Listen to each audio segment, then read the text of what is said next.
Hola y bienvenidos. A ver, ¿qué pasaría si un programa electoral dijera así, sin pelos en la lengua, todo lo que sus mayores críticos piensan de él? Pues precisamente hoy vamos a analizar un texto que hace justo eso.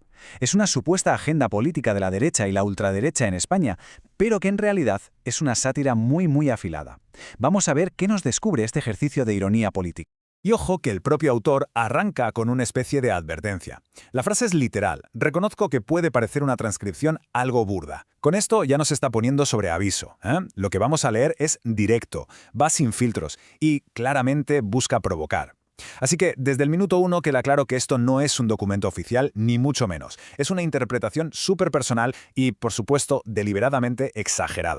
Entonces, para que quede todo clarísimo, no estamos analizando un programa electoral real, sino una sátira. Lo que hace el autor es, digamos, coger el formato típico de las promesas electorales para lanzar una crítica. Su objetivo, por lo tanto, no es informar, sino más bien hacer que la gente se pare a pensar un poco sobre ciertas corrientes políticas de hoy en día. Y bueno, el arma principal de este texto, su núcleo, es señalar supuestas contradicciones. La técnica es sencilla. El autor pone una idea justo al lado de la contraria para resaltar lo que él considera que es una hipocresía tremenda en el discurso que está criticando. Vamos a ver el primer ejemplo que usa para que se entienda mejor. Aquí el texto nos plantea lo que sería un choque generacional de manual. Por un lado, para la juventud, un futuro bloqueado, con precios de vivienda imposibles y sueldos, bueno, lamentables. Y por otro lado, para la gente mayor, meterles el miedo en el cuerpo amenazando sus pensiones.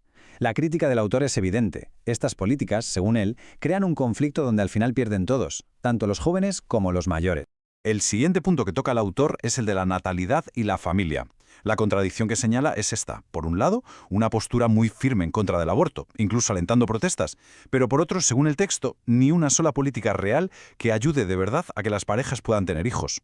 La crítica que se hace aquí es bastante clara, ¿verdad? Se denuncia una desconexión total entre el discurso que se etiqueta como provida y las condiciones materiales para, pues eso, para vivir. Ahora el texto se mete con la inmigración y la división social. Aquí la sátira apunta directamente a esa vieja estrategia del divide y vencerás. Se presenta por un lado una política de mano dura, de cerrar fronteras a la inmigración, pero el autor sugiere que el propósito real es otro, convencer a los pobres de que los culpables de sus problemas son los que son todavía más pobres que ellos. Una forma, según el texto, de desviar la atención de donde de verdad importa. Y de ahí pasamos a la justicia. La crítica aquí es muy directa. El autor denuncia lo que sería un sistema donde la judicatura está llena de, como dice literalmente, hijos de papá, o sea, las élites.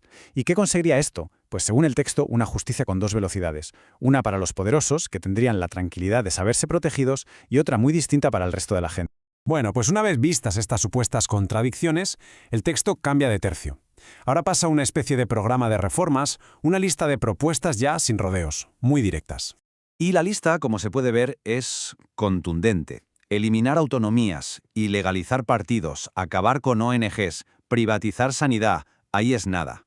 Lo que el autor presenta aquí es básicamente un desmantelamiento en toda regla de los pilares del estado del bienestar y de muchos avances sociales de las últimas décadas. La idea es, claramente, impactar con la crudeza de estas supuestas propuestas. Y justo después de esa lista tan larga de reformas, ¡pum!, una sola frase así, aislada y rotunda. El cambio climático no existe. El autor la pone así, sola, sin ningún tipo de matiz, para subrayar lo que él considera que es la radicalidad de esta postura, sobre todo frente a un consenso científico que es prácticamente global.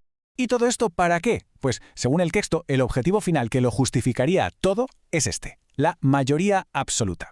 La idea de conseguir el poder absoluto como la máxima prioridad, por encima de cualquier otra cosa. Es, digamos, el broche final que el autor le pone a toda esta construcción satírica. Llegamos a la parte final. ¿Realidad o ficción? Justo cuando parece que todo lo que hemos visto es una simple exageración, una caricatura, el autor suelta la bomba final. Aquí es donde conecta toda esta sátira con partidos políticos reales y es donde el texto revela su verdadera intención. Y aquí está la clave de todo, en la postdata. El autor nos dice, ríanse, pero aunque hoy sea el Día de los Inocentes, muchas de estas propuestas figuran en el programa electoral de Vox y bastantes, algo más disimuladas, en el del PP. O sea que lo que parecía una simple broma, una ficción, según él, no lo es tanto. Es su manera de decir que a veces la realidad puede llegar a superar a la sátira.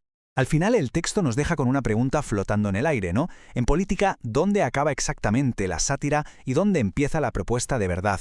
Este ejercicio, sea como sea, nos recuerda la importancia de leer siempre la letra pequeña, de analizar a fondo los discursos políticos, vengan de donde vengan, porque esa línea que separa la caricatura de la realidad a veces puede ser peligrosamente fina. Gracias por habernos acompañado.